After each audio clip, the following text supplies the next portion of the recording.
Olá, meus alunos. Estamos aqui mais uma vez para falar um pouquinho sobre trigonometria, né? Vocês estavam falando um pouquinho sobre os ângulos, a congruência de valores de alguns ângulos, né? Em relação a seno, cosseno, tangente, as noções trigonométricas, né? E a gente vai aqui mostrar, né? Aqui está o círculo trigonométrico, né? Raio unitário. Aqui seria o eixo X, só que ele está em radianos, né? De π sobre 4, π sobre 2, 3π sobre 4. Lembrando que, se você considerar π como 180 graus, né? Então aqui π sobre 2 é 90, π 180 graus, ou seja, meia volta, e 2π uma volta completa. Então o que acontece? Na hora que você pega isso aqui, esse comprimento aqui é o cateto oposto. A divisão entre cateto oposto e hipotenusa, que no caso aqui é 1, raio 1, é o seno. Observe que esse ponto M, ele está deslocando à medida que eu estou mexendo aqui, né, no círculo trigonométrico. Ó. Ele encontra-se, a coincidência, tá? Então ele vai obedecendo a ideia da função, né? Ele descreve o movimento da função seno, né? Voltou aqui, né? Por isso que ele é uma função cíclica, né? Cíclica em que sentido? Ela é cíclica no sentido que ela vai se repetindo, ela se repete sempre, tá? O que é o contradomínio, né? Ou seja, né, onde está limitada essa função, né? No caso, não é nem bem a ideia de contradomínio, seria a imagem, né? A imagem dela, uma função seno de x, está entre 1 e menos 1. O valor passa, né? Qual o valor máximo? Pode ser quando chegar a atingir 1. Qual o valor mínimo? Quando chegar em 0. Menos 1, perdão.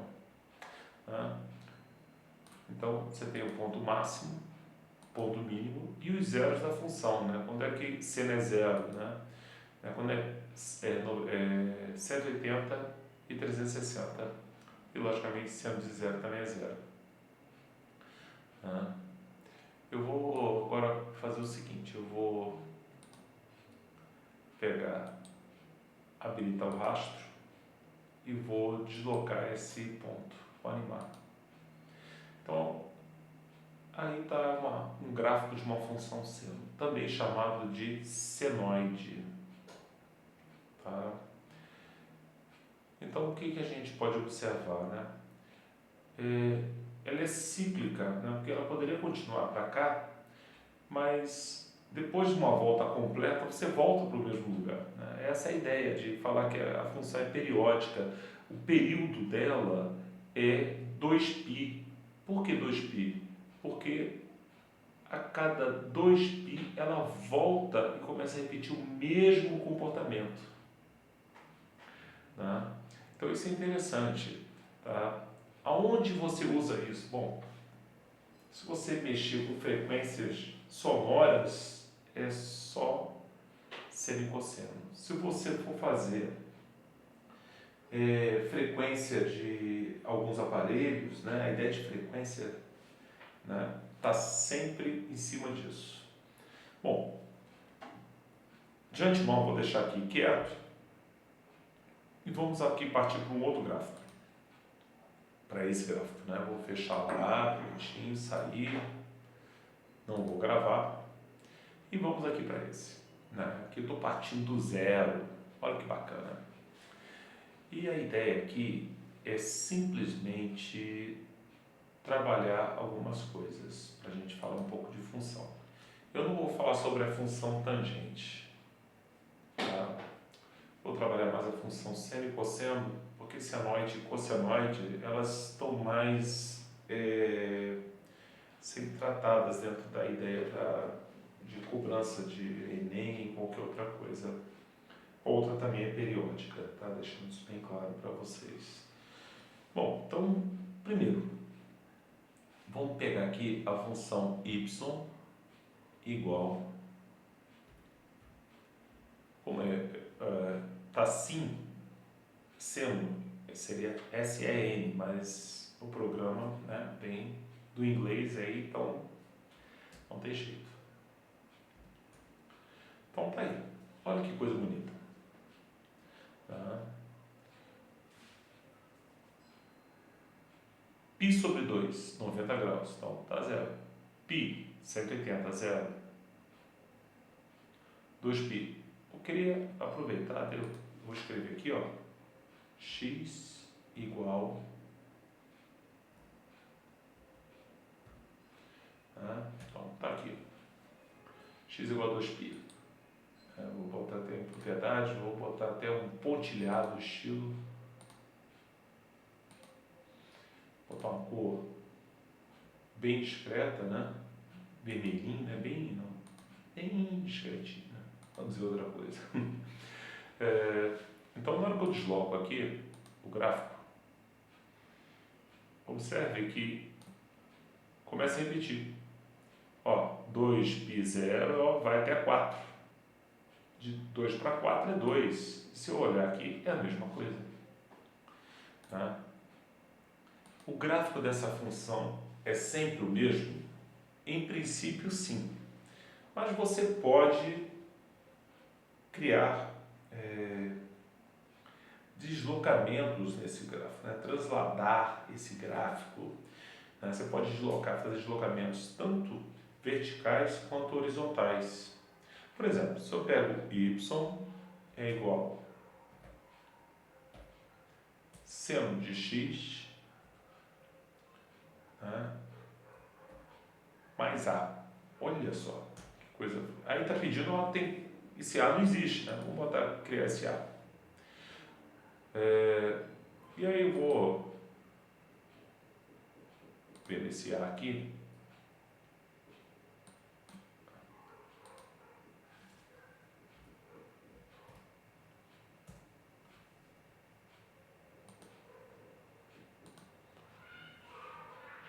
Bom, então olha bem. Gostaria que vocês ficassem atentos. Tá? O a é 0. Está coincidindo. Se eu boto o a 1, eu desloquei essa função uma unidade acima. Se eu botar 1,5, ó, desloquei o 1,5. Se fosse 0,3, estaria 0,3. E se fosse para menos, ó. Tá? Então, os valores que você acrescenta após a função, os valores reais, né, ou subtrai, né, mas no caso seria acréscimos, mesmo que você considere o número negativo. Você está falando de um deslocamento, né, vertical da função, do gráfico da função. Né? Observe que aqui o a é 1,5, aqui é mais 1,5, está cortando 1,5. Se eu coloco o A2, está cortando no 2, e daqui para cá tem 2 unidades de distância. Se eu colocar 2,5, tá? Daqui para cá, 2 unidades e meia. Daqui para cá, 2 unidades e meia. Para qualquer ponto que você possa imaginar, serão 2 unidades e meia. Né? O mesmo acontece, ó. O A aqui é menos 1. Está cortando menos 1. A distância é uma unidade. Continua a distância referente a uma unidade. Então, o gráfico pode sofrer alterações a partir do momento que a gente faça algum incremento, né, no gráfico. Bom, então, observe que o período, né, continua independente das coisas, né? Ó, crescente, decresce, cresce e começa a repetir de novo. Né? O período é 2π. Né? A gente fala que dentro da uma função trigonométrica normal do seno ou do cosseno, o período é 2π. E o intervalo de imagem é 1 menos 1. Né? Se eu queria escrever aqui y igual a 1 e y igual a menos 1, né? Então eu vou botar aqui, eu vou voltar para o nosso zero aqui, ó. Né? Esse aqui é a minha imagem, vai de menos 1 a 1, não altera, né? Porque quem é responsável pela imagem? Y. Quem é responsável pelo domínio? X. Então não tem buraco aqui, ó. Você vai direto então domínios reais. Né? Tem como alterar alguma coisa em relação a isso? A imagem pode ser alterada? Pode. Se eu pegar aqui, por exemplo, e acrescentar assim, um terceiro comando, vou botar meio, né, só para não ficar...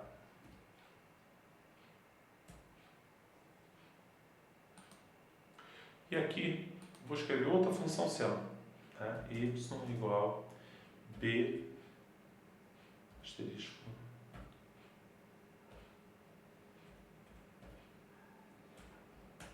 Então, o que acontece? Agora essa função é azul, né? Olha que interessante. Esse b, se você observar, é 1. O 1 vezes céu. Né? À medida que eu diminuo o valor de b ao meio, olha só, está variando o valor máximo meio e o valor mínimo menos meio. Se eu coloco zero, todo número multiplicado por zero é 1. Né? Então, ó, se for 1,5, ó, já ultrapassa. Se for 2, né? Então olha bem, já mudou aqui, a imagem da função mudou. Né? Embora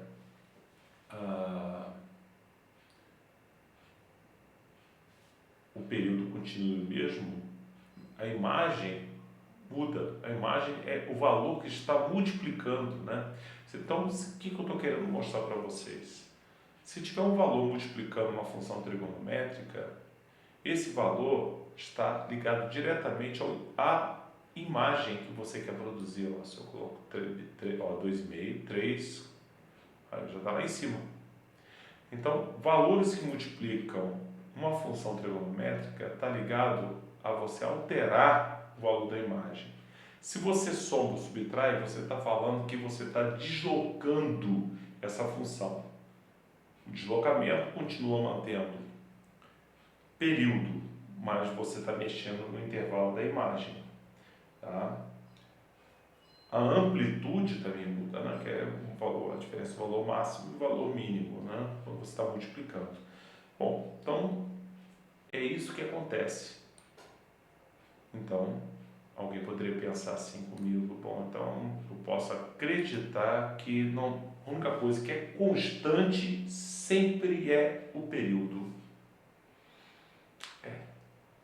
Dá vontade, gostaria que fosse isso também. Vou botar aqui o cedo. Vou botar aqui incremento 1. Vai do 1 ao 5, né? Pode ser. E agora eu boto y é igual x barra c. Bom, então só para a gente recapitular aqui, deixa eu voltar aqui o b, para vocês entenderem. Pronto. Aqui é o padrão. Né?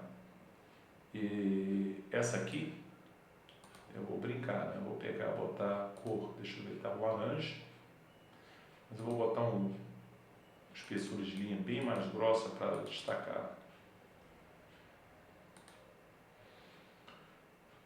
E aí o x está dividido por 1. Um número dividido por 1. Não alterou nada, né? Não tem nem que alterar. Aí eu divido por 2. Quando eu divido por 2, aí eu tomo uma surpresa, né? Por que eu tomo uma surpresa? Olha aqui. A primeira volta está em 2π. Né? O período agora é 4π. Se eu colocar 3, ó, crescente, decresce, até chegar, ó, 6π. Ou seja, quando eu divido, né, o x, né, eu simplesmente estou aumentando o período. Né? E se fosse o contrário, né, e não fosse x dividido, e sim o c vezes, aí o que acontece quando estou multiplicando esse x? Eu simplesmente apagar aqui, apagar aqui, apagar aqui. Pronto, limpei tudo, né? Pronto, voltei a minha criança aqui. Estou multiplicando. Então isso é importante a gente ver aqui. Se eu multiplicar por 1, é a função seno normal. Se eu multiplicar por 2, olha o que acontece. Começa a repetir a partir de π. Então o período ele tem um comportamento inverso ao que você faz no x. Se você multiplica por 2, você divide o período por 2. Se você divide por 2, você dobra o período. Se eu multiplico por 3, o período fica reduzido em 1/3. Se eu multiplico por 4, fica dividido por 4. Né? 2π, que era o original, dividido por 4, dá π sobre 2. Isso quer dizer que ele completa o ciclo em meia volta. Né? Vamos botar 4 aqui. Ó, π sobre 2, ó, começa já a repetir de novo. Ó. Olha essa crista, identifica com essa. Né? Então, olha só, quando eu multiplico por 4, eu dividi por 4, o período ficou 1/4 do que era. No entanto, se você multiplica, divide o período, você está, o x, perdão, se você está dividindo o x, você está multiplicando o período. Então, isso é muito importante. Agora, uma coisa que é interessante, mais ainda, é você entender que qualquer deslocamento, né, as funções elas acabam tendo uma coisa interessante. Não é só a ideia do deslocamento. Observe essa função seno de x, normal. Tá? Se eu boto menos seno de x, o que aconteceu? Né? Ficou invertido o gráfico, né? Onde era a parte para cima, ficou para baixo. Né? Então isso é importante a gente também se situar. Né? E mais ainda, tá? Vou agora colocar a função cosseno. Y é igual, ou simplesmente cosseno, né? Vamos botar cosseno só. Então é a função cosseno. Olha que interessante. Se eu observar a função cosseno, ela é quase que idêntica à função seno. É como se uma das duas estivesse ou uma adiantada ou a outra atrasada, ou vice-versa, né? Porque a gente não consegue, elas são extremamente idênticas. Mas se eu comparar um ponto, não importa como, por exemplo, aqui está o mínimo, por que mínimo? Menos 1, a imagem, em π. Aqui o mínimo é 3π sobre 2. Né? Então, se eu parar para pensar, eu falo, calma aí, 3π sobre 2 menos π, né? A gente pode fazer essa conta, né? Seria como se fosse 1,5 menos 1, 0,5. Né? 3 meses é 1,5. Então, meio, gente, meio π. A diferença entre eles é meio π. Tá, mas o que significa isso? Significa que se eu pegar a função cosseno e botar x mais π sobre 2. Né? Ou, né, como eu posso dizer para vocês? Ou menos π sobre 2. Tá? No caso é menos π sobre 2. Pronto. Está aí a criança. Aí você fala assim, mas eu não estou vendo essa função. Sim, ela ficou coincidente. Tá? Esse menos é um deslocamento para frente. Se fosse um deslocamento para trás, teria esse outro deslocamento. Por isso que deu essa diferença. Então, a função seno e cosseno é uma questão de você transladar uma sobre a outra. Né? Tanto é que, dentro do início do estudo de trigonometria, a gente sabe que o seno de um ângulo é igual ao cosseno do seu complemento. Né? Esses valores vão se repetindo em quadrantes diferentes, com sinais diferentes, hora com sinais diferentes, hora com sinais iguais. Né? Então, a ideia dessa função, né, eu tenho que lembrar o quê? Período. Se tiver só x, seno ou cosseno, vai ser 2π. Se tiver nada demais o gráfico, o valor máximo é 1 e o valor mínimo é menos 1. Né? São funções periódicas. Por que são periódicas? Né? Porque elas se repetem a cada uma volta. Né? Completou a circunferência, vai retornar ao mesmo ponto de origem. Vai da segunda, da terceira, da quarta, não interessa. Tá? Bom, então hoje a gente encerra essa explanação sobre funções senoides, né? Função seno e cosseno, que é o gráfico dessas funções é a senoide e a cossenoide. E em breve estarei postando algumas atividades para vocês. Tá? A partir daí, sim, vamos trabalhar gráficos. Um grande abraço, tudo de bom para todos.